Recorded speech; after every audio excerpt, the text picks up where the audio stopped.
boa tarde.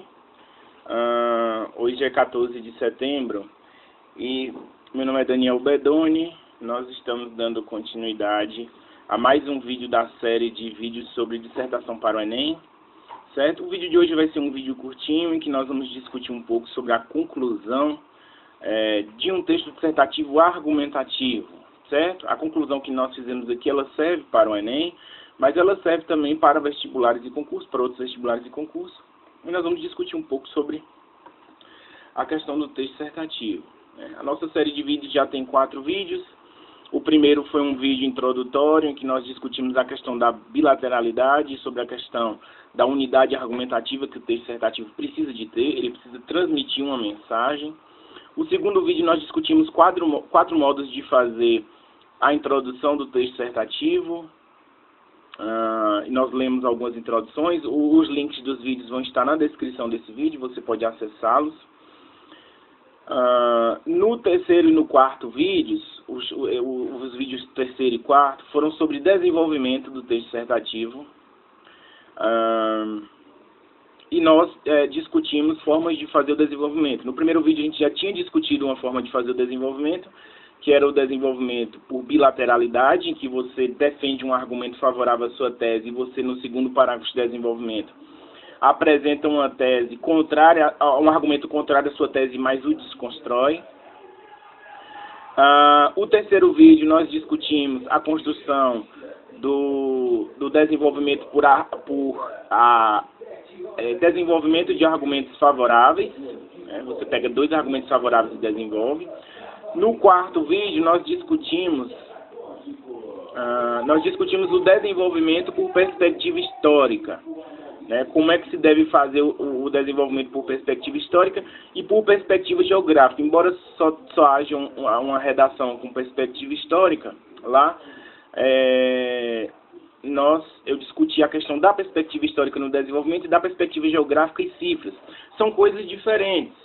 Perspectiva geográfica é uma coisa, cifras e dados é outra. Mas geralmente quando o aluno faz por perspectiva geográfica, ele insere cifras, ele insere dados estatísticos.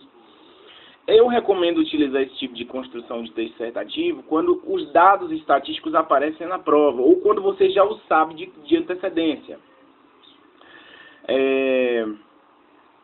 O que você não deve fazer é inventar dados, certo? Até porque os alunos normalmente inventam dados absurdos e de cara você já vê que aqueles dados são falsos, então o corretor que está corrigindo aquela redação, ele vai ter que abrir ali o celular, o computador, e verificar se aqueles dados correspondem ou não.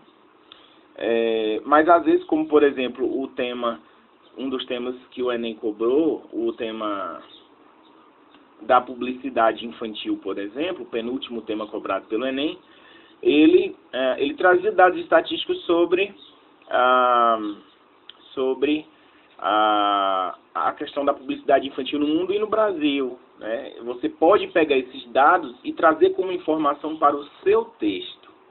O que você não pode é sair copiando os trechos aleatoriamente e inserindo no texto como se fossem seus. Mas você pode pegar essas informações, interpretar as informações e trazer essas informações como conteúdo para o seu texto numa perspectiva de construção de desenvolvimento por perspectiva geográfica, dados e cifras.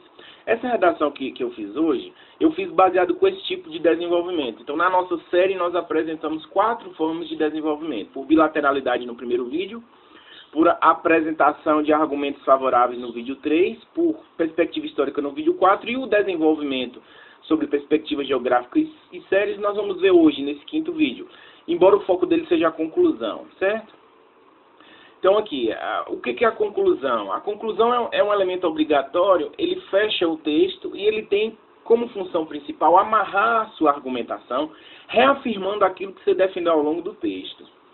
A grande qualidade da conclusão é quando ela consegue deixar de maneira cabal, o mais claro possível, qual é a tese que você defendeu naquele texto ali, que você estava construindo.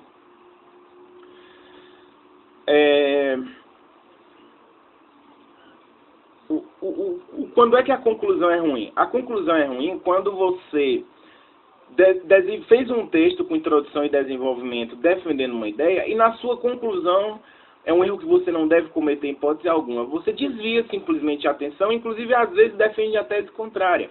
Então você fez uma redação inteira defendendo que a fama é uma coisa importante, quando chega na conclusão, afirma que ela é uma futilidade, por exemplo, que ela é importante, mas existem outras coisas mais importantes. Não. A sua conclusão, ela precisa reforçar aquilo que foi discutido ao longo do texto, certo? Mas vamos a ele. Então aqui temos conclusão do texto dissertativo. Aqui tem algumas informações básicas sobre a conclusão, certo? É sempre o último parágrafo do texto. Isso é importante porque essa questão da organização dos parágrafos varia de gênero textual para gênero textual. Por exemplo, no gênero textual comentário, que é um gênero textual dissertativo também, argumentativo, desculpe, não é uma dissertação, é um gênero textual argumentativo, a sua tese, que na verdade não é uma tese, é um julgamento, é um juízo de valor, ela aparece no último parágrafo e não no primeiro. Então essa questão da ordem dos parágrafos, ela varia de gênero para gênero textual. No gênero dissertativo, a conclusão é o último parágrafo do texto, por razões óbvias. É um elemento obrigatório, sua ausência resulta na perda automática de 200 pontos na prova de redação do Enem, que é 20% da nota da redação. A conclusão pode ser fechada ou aberta. O que é isto? Né? Pode ser fechada ou aberta. O que é isso? Então, quando é que a conclusão é fechada? Quando apenas retoma a tese. É o tipo de conclusão ideal para provas de concurso público e a Consultec e o ESB, por exemplo.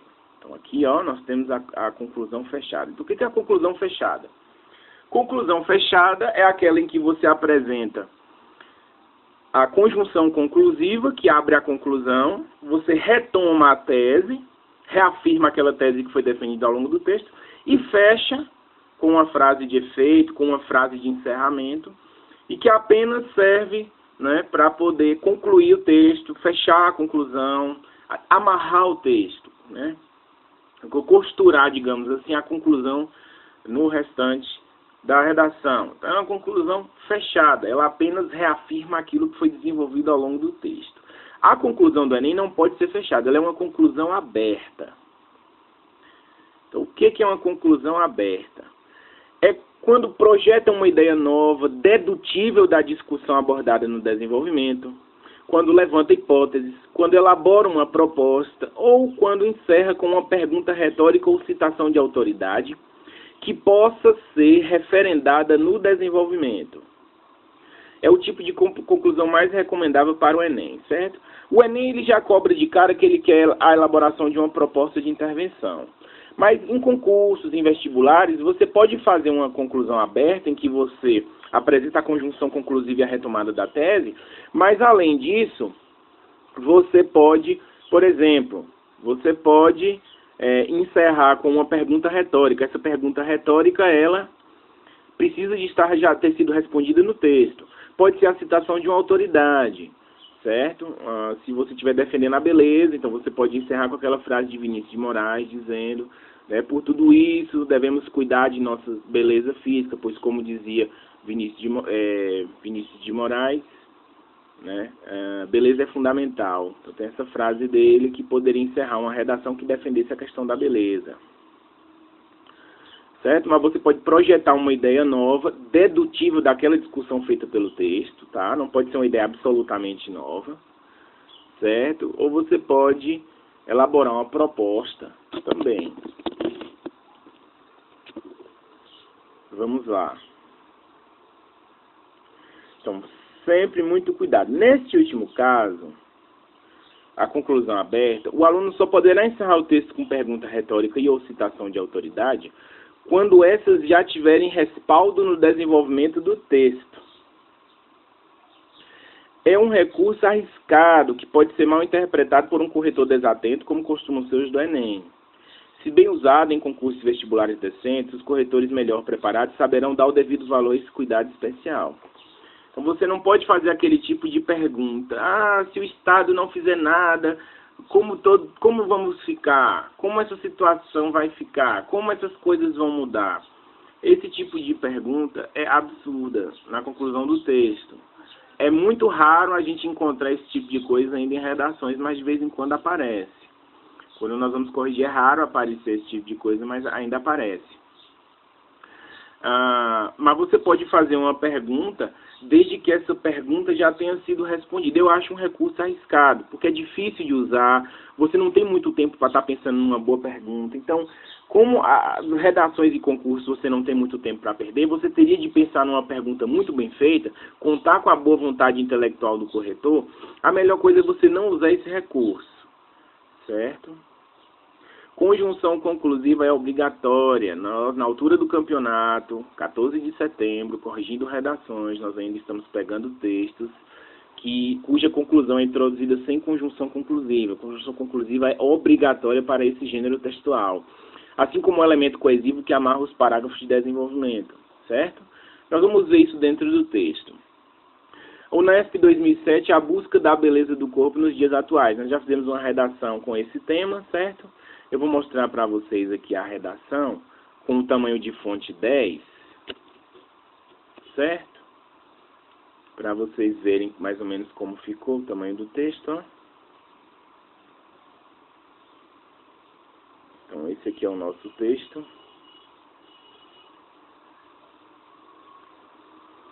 Ele ficou com menos de 30 linhas. Aqui temos a introdução, nós vamos ler parte por parte. Eu botei em tamanho 10 aqui, em negrito, que é mais ou menos o que uma letrinha pequena manuscrita ficaria desse tamanho aqui. Uma letra grande daria 30 linhas.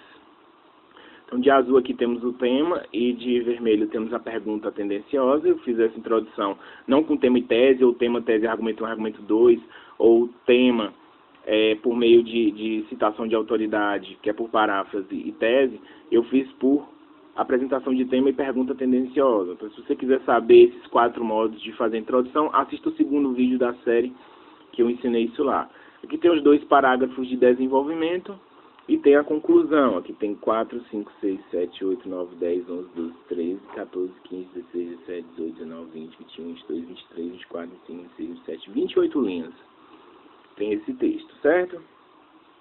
Então, os parágrafos de desenvolvimento aqui estão com sua divisão interna, certo? Tópico frasal, desenvolvimento do parágrafo, encerramento do parágrafo. Esse encerramento do parágrafo, nós já vimos, ele não é obrigatório, mas facilita muito na organização e na elaboração dos parágrafos. Certo? Mas vamos subir. Vamos ler a redação inteira primeiro, depois a gente analisa parte por parte. Eu fiz muitas redações defendendo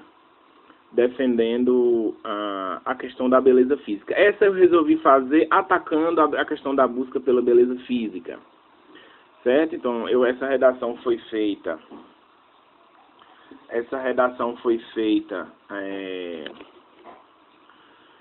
com introdução, com apresentação de tema e de pergunta tendenciosa, e o desenvolvimento não foi feito por afirmação de argumentos favoráveis, nem foi feito por meio de afirmação de um argumento favorável e outro por bilateralidade, nem por perspectiva histórica. Ele foi feito por perspectiva geográfica, que nós explicamos no vídeo 4, é aquela em que você apresenta a perspectiva mais ampla no primeiro parágrafo de desenvolvimento e a menos ampla no segundo parágrafo de desenvolvimento, certo?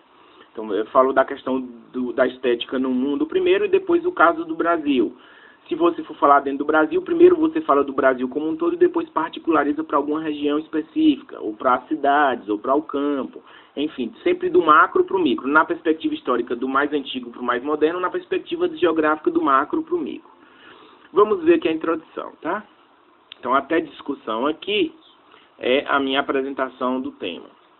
Há muito que a discussão sobre a busca pela beleza física está presente, com alguma força, nos círculos de debates ocidentais, podendo se recuar até os gregos antigos a gênese de tal discussão. Odiernamente, no entanto, tendo em vista a inumerável série de problemas que o mundo e o Brasil enfrentam, não seria possível questionar a validade de tal busca? Lembrando que o objetivo desse tipo de introdução, quando você faz com pergunta, é responder à pergunta, certo? Pode-se ou não questionar a validade dessa busca. O meu desenvolvimento tem que dar uma resposta para essa pergunta, tá? Primeiro parágrafo de desenvolvimento. Eu fiz perspectiva geográfica. Os Estados Unidos da América são o país que mais gasta com cosmética no mundo, ficando na frente do Japão e do Brasil, segundo e terceiro maiores consumidores de produtos de beleza, respectivamente.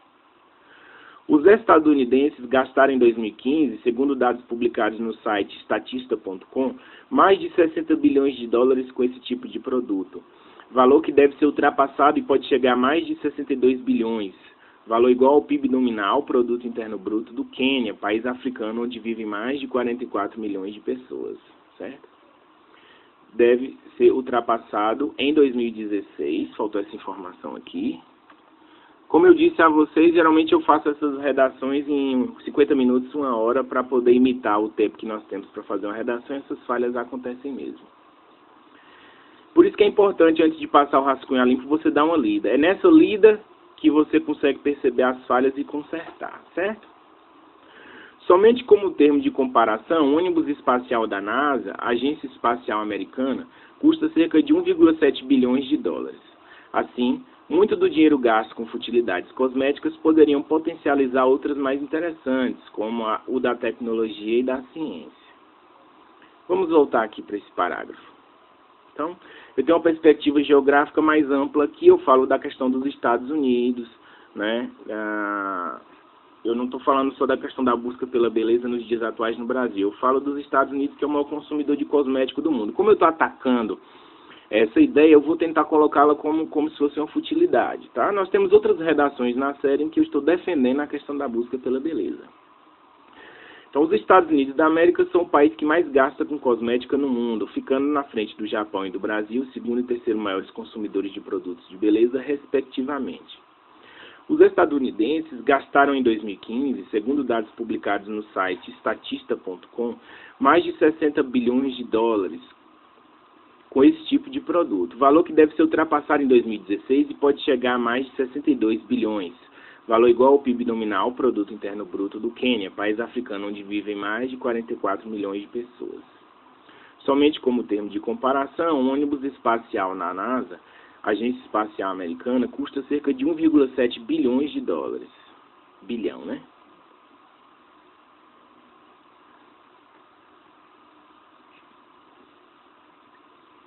Assim, muito do dinheiro gasto com futilidades cosméticas poderiam potencializar outras mais interessantes, como a da tecnologia e da ciência. Aqui é o meu segundo desenvolvimento. No que tange ao Brasil por seu turno, os dados não são menos alarmantes. No líder latino-americano em gastos com beleza, foram gastos de 2015 101 bilhões de reais. 1,8% do PIB nominal, dos quais 20,3 bilhões apenas com serviços de cabeleireiro, manicure e pedicure, segundo dados da FEComércio de São Paulo, Federação do Comércio de Bens, Serviços e Turismo do Estado de São Paulo.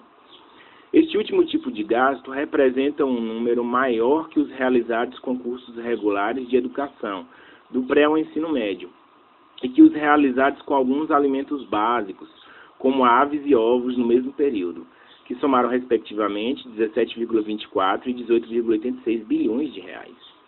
Num país que está quase sempre nas últimas colocações em avaliações educacionais e onde o problema da fome ainda não foi completamente superado, os gastos estéticos no Brasil são absurdos e precisam ser revistos. Então aqui eu dou uma resposta para aquela pergunta que eu fiz na introdução, dizendo que esses gastos feitos pelo Brasil com cosmética, ou seja, a importância que as pessoas dão para a cosmética, para a beleza física, ele precisa ser revisto, ele precisa ser questionado. Gente, eu fiz uma pesquisa para levantar esses dados em vários sites.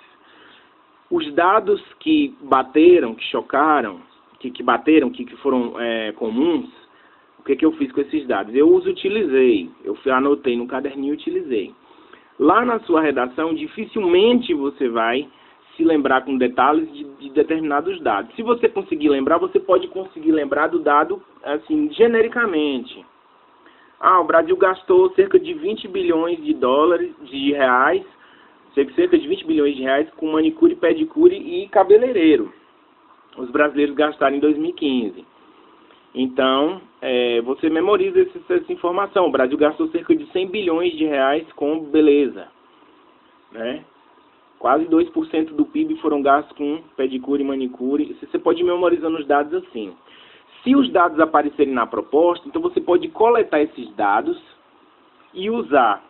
Ô professor, e se não tiver os dados na proposta e eu também não souber esses dados, não tiver esses dados na cabeça, eu faço o quê? Eu invento os dados? Não, não faça isso. Você vai escolher uma outra forma de fazer o seu desenvolvimento, por afirmação de argumentos favoráveis, por perspectiva histórica, por afirmação de argumento favorável por bilateralidade.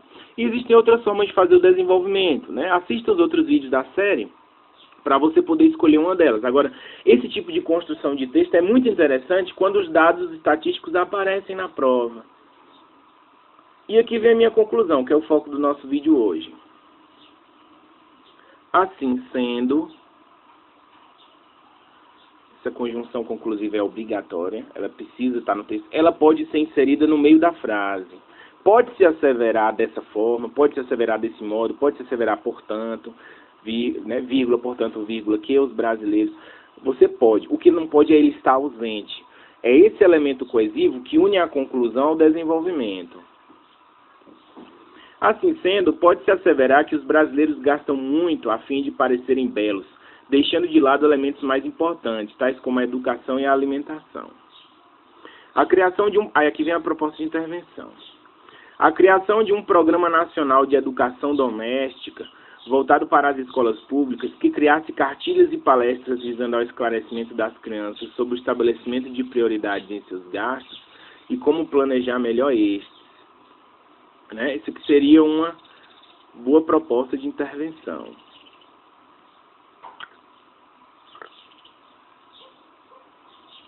Eu lembro que eu botei a conjunção conclusiva ali naquele outro texto, tá? Aqui tem um elemento coesivozinho, ó. Nesse contexto, a criação de um programa nacional de educação doméstica voltado para as escolas públicas que criasse cartilhas e palestras com planejar esse seria uma ótima proposta de intervenção, ó. Seria uma possível solução.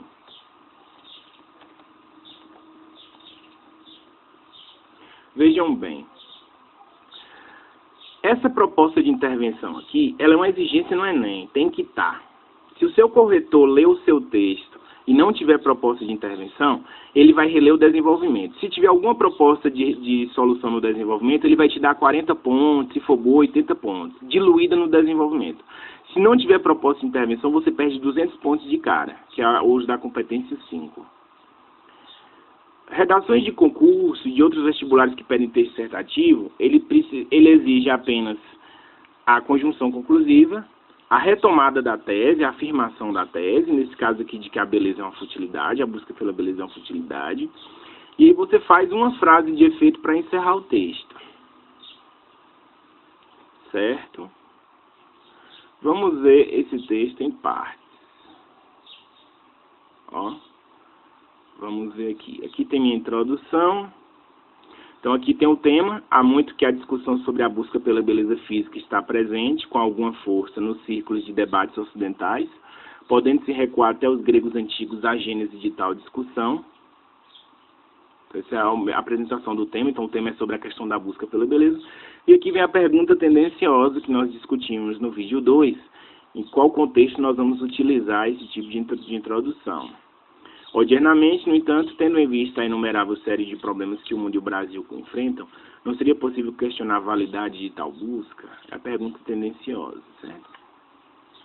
Aí aqui vem o meu desenvolvimento, aqui é o tópico frasal, de Dourado.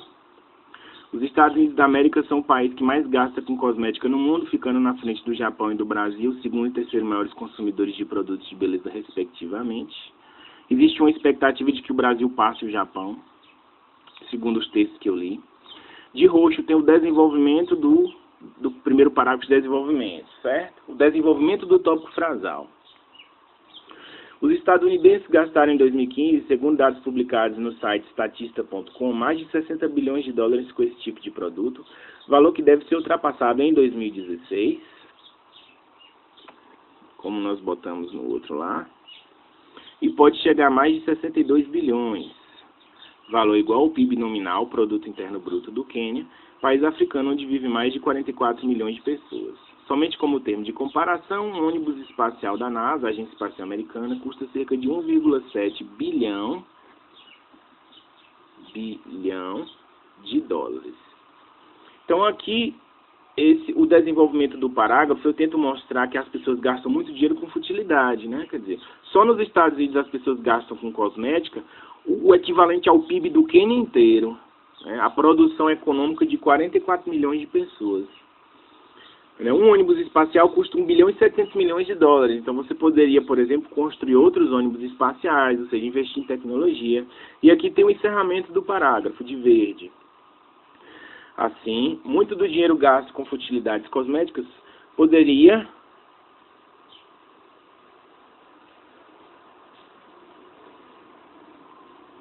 potencializar outras mais interessantes, como o da tecnologia e da ciência, certo? É o encerramento do parágrafo. Aí aqui vem o segundo parágrafo de desenvolvimento. No que tange ao Brasil por seu turno, os dados não são menos alarmantes. Como esse parágrafo ele é por perspectiva geográfica,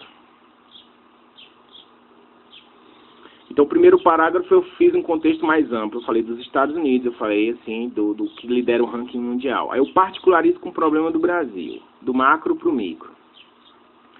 Esse elemento coesivo que une os parágrafos de desenvolvimento, ele é obrigatório. Ele pode estar no início do texto, às vezes no meio pode estar no iniciozinho do tópico frasal, ou ele pode estar no meio do tópico frasal. O que ele não pode é faltar, porque o desenvolvimento constitui uma unidade, certo? Voltando aqui àquela versão pequenininha do texto, da redação, aqui, ó. Então aqui eu tenho os dois parágrafos de desenvolvimento, tópico frasal, desenvolvimento do tópico frasal, encerramento do parágrafo, tópico frasal, desenvolvimento do tópico frasal, encerramento do desenvolvimento. Mas entre os dois desenvolvimentos, eu tenho esse elementozinho coesivo aqui, que ele faz essa amarração entre os dois parágrafos. Porque apesar de serem dois parágrafos, eles são uma unidade, então eles precisam estar unidos, certo? Do mesmo jeito que a conjunção conclusiva, ela une o parágrafo ao desenvolvimento. Assim sendo, ou seja, em função dessas informações aqui, a conjunção conclusiva, por que tem que ter conjunção conclusiva e retomada da tese na conclusão? A conjunção conclusiva, ela une a conclusão ao desenvolvimento. A retomada da tese une a conclusão à introdução. Então, você mantém um texto coeso. Você mantém um texto coeso, um texto todo amarradinho. Quando você consegue fazer isso bem, você ganha uma nota boa na competência 4 do Enem, certo? Alguns concursos não possuem 5 competências, possuem 3 tópicos de análise. Geralmente é o conteúdo que vale mais, a estrutura e linguagem. Você ganha ponto aqui no caso de estrutura. Então tem que ter a conjunção conclusiva, pode estar no início ou pode estar diluída no meio da retomada da tese e a retomada da tese. Na redação do tipo Enem tem que ter a proposta de intervenção. Então a proposta de intervenção eu amarro aqui também por meio de algum elemento coesivo, certo? Nesse contexto, a criação de um Programa Nacional de Educação Doméstica é uma área, é uma profissão. Existem pessoas que fazem faculdade de Educação Doméstica. Um dos objetivos dos educadores domésticos é fornecer justamente isso, ensinar as pessoas como fazer o planejamento de economia doméstica. Mas vamos ao segundo parágrafo de desenvolvimento, tá? Então, no que tange ao Brasil por seu turno, os dados não são menos alarmantes. No líder latino-americano em gastos com beleza, foram gastos, em 2015, 101 bilhões de reais, tá? Aqui é em.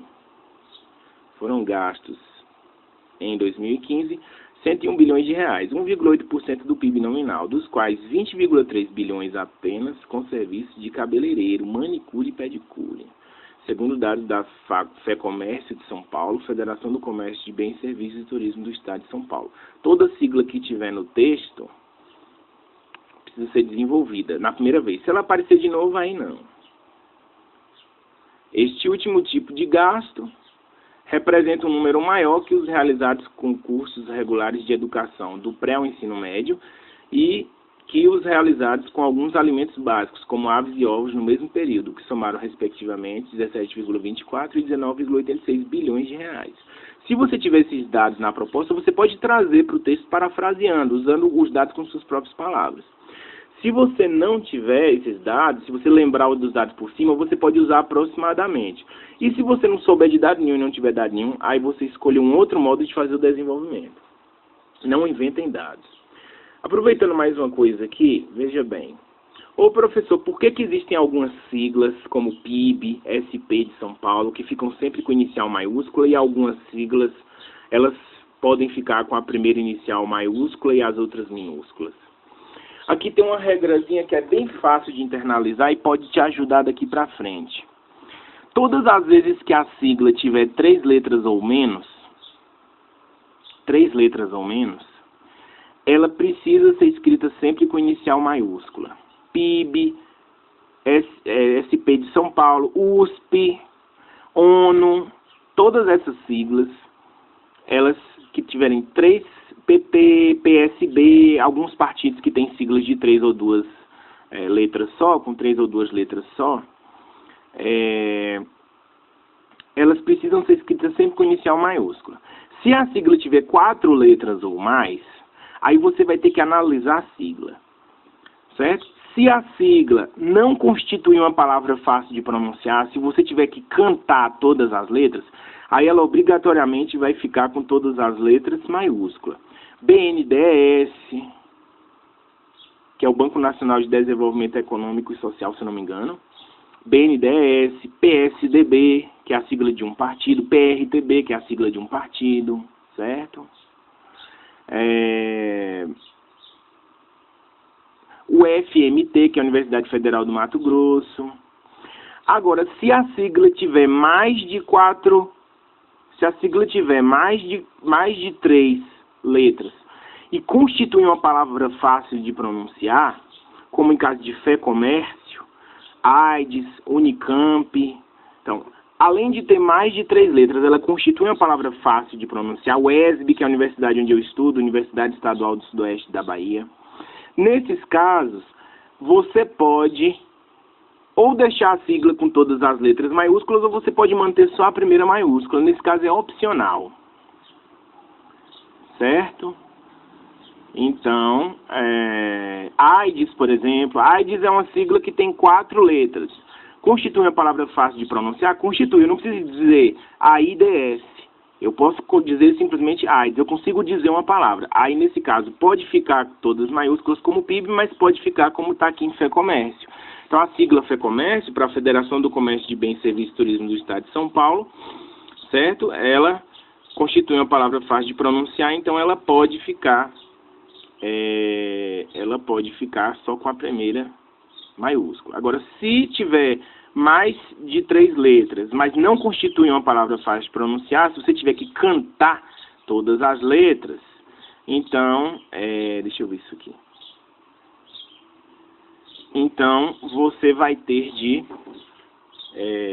escrever todas maiúsculas, né? BNDES, PRTB e assim sucessivamente. E aqui vem o encerramento desse parágrafo. Num país que está quase sempre nas últimas colocações em avaliações educacionais e onde o problema da fome ainda não foi completamente superado, os gastos estéticos no Brasil são absurdos e precisam de ser revistos. É um encerramento do desenvolvimento. Esse encerramento do desenvolvimento, que está amparado nos dados que eu apresentei, ele responde a essa pergunta da introdução.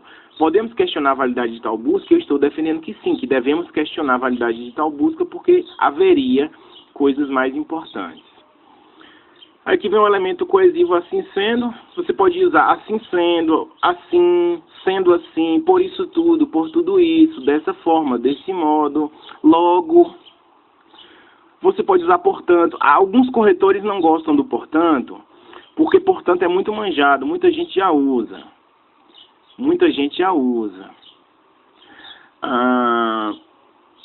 Porém, muita gente usa, mas como não está errado, ele é um conjuntor conclusivo, é um conectivo conclusivo, então ele não pode descontar ponto nenhum de você. Mas você pode optar por outras possibilidades mais curtinhas, tá? Tem uns alunos botando umas frases imensas aqui.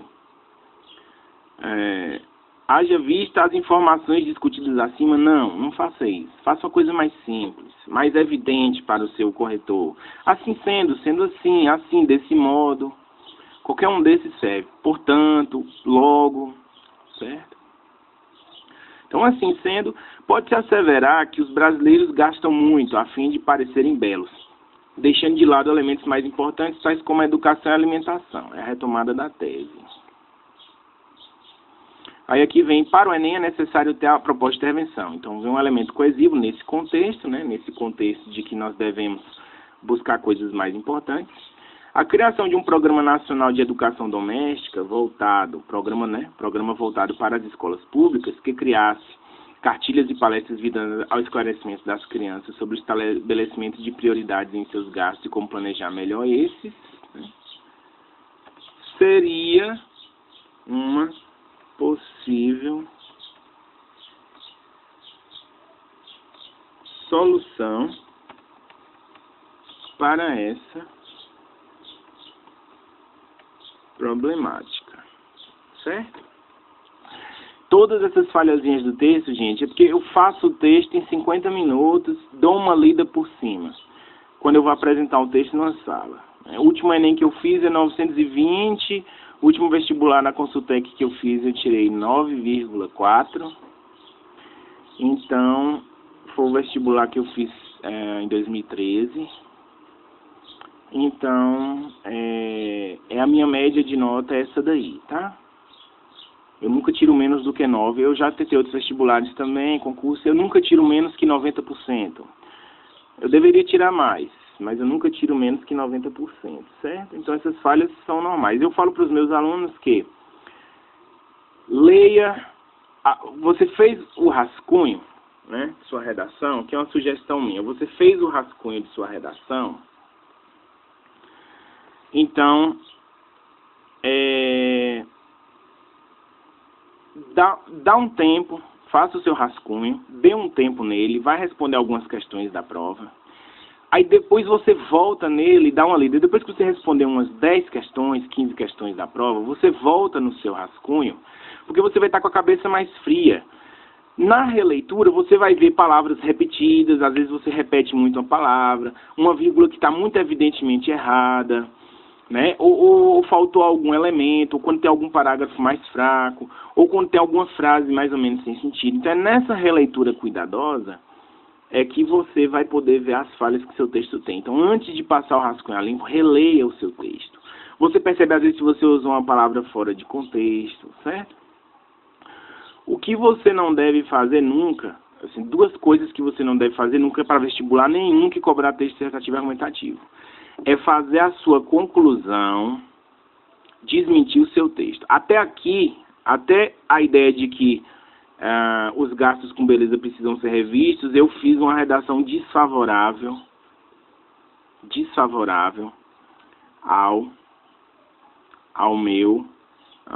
a questão da busca pela beleza. Se na retomada da tese, depois da conjunção conclusiva, se na retomada da tese eu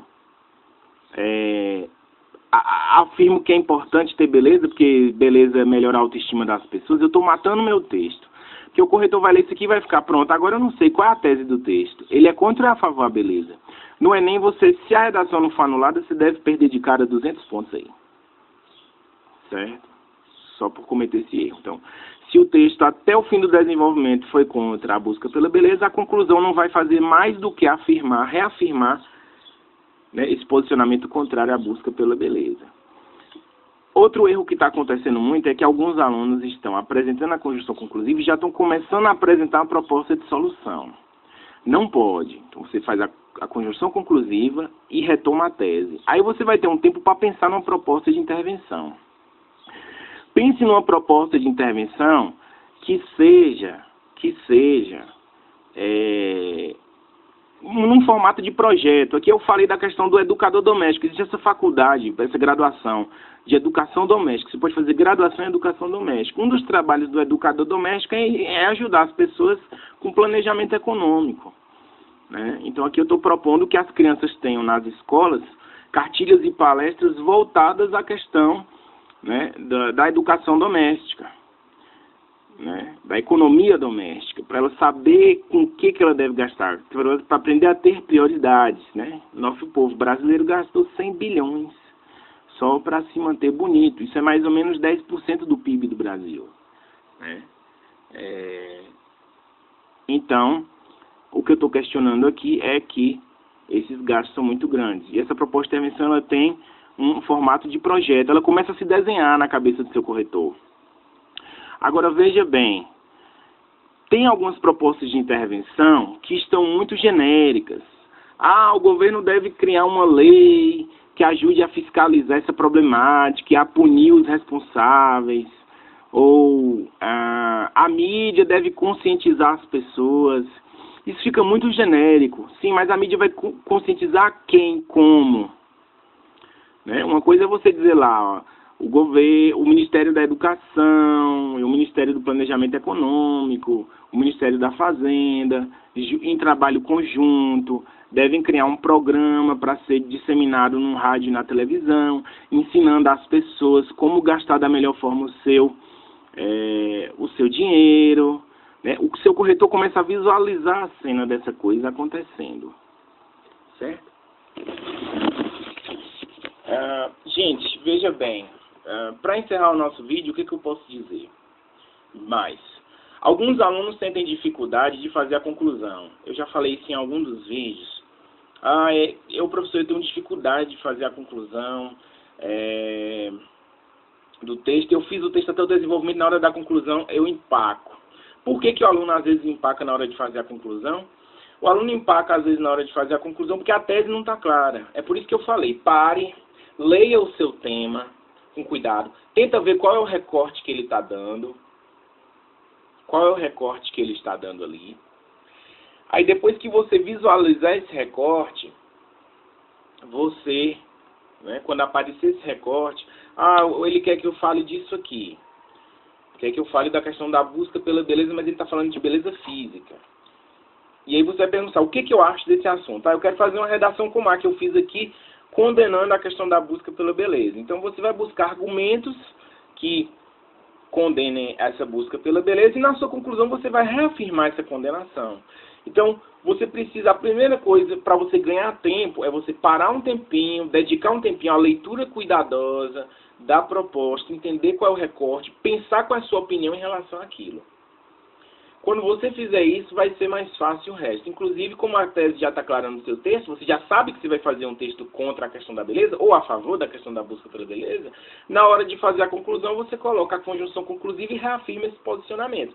Se você passou o texto todo atacando a beleza, você vai reafirmar que a busca pela beleza é uma futilidade, que não deve ser buscada, que deve ser preterida em função de outras coisas mais importantes.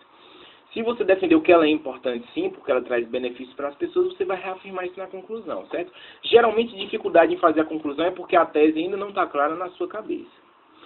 Nós nos veremos no próximo vídeo, que será sobre... Os próximos 3 vídeos serão sobre repertório sociocultural produtivo. No primeiro eu vou dizer o que é repertório sociocultural produtivo. No segundo eu vou dizer por que a Constituição Federal e a Declaração Universal dos Direitos Humanos não são boas opções de repertório, e também por que não inventar dados. E no último vídeo desses 3 próximos sobre repertório sociocultural produtivo, nós estaremos discutindo sugestões de repertório sociocultural. Eu separei 50 frases de autores famosos da antiguidade e dos tempos modernos que vocês podem estudar, anote no seu caderno, tem essas frases com vocês e vocês vão poder utilizar essas frases. Eu vou sugerir alguns livros, alguns filmes também. Se eu conseguir achar os links de todos os filmes, eu vou postar os links, tá? Como no vídeo 3 eu postei os links das 3 músicas que foram citadas na redação. Todos os links que eu puder citar para vocês eu vou deixar na descrição do vídeo 8. Mas por hoje é só isso. Muito obrigado.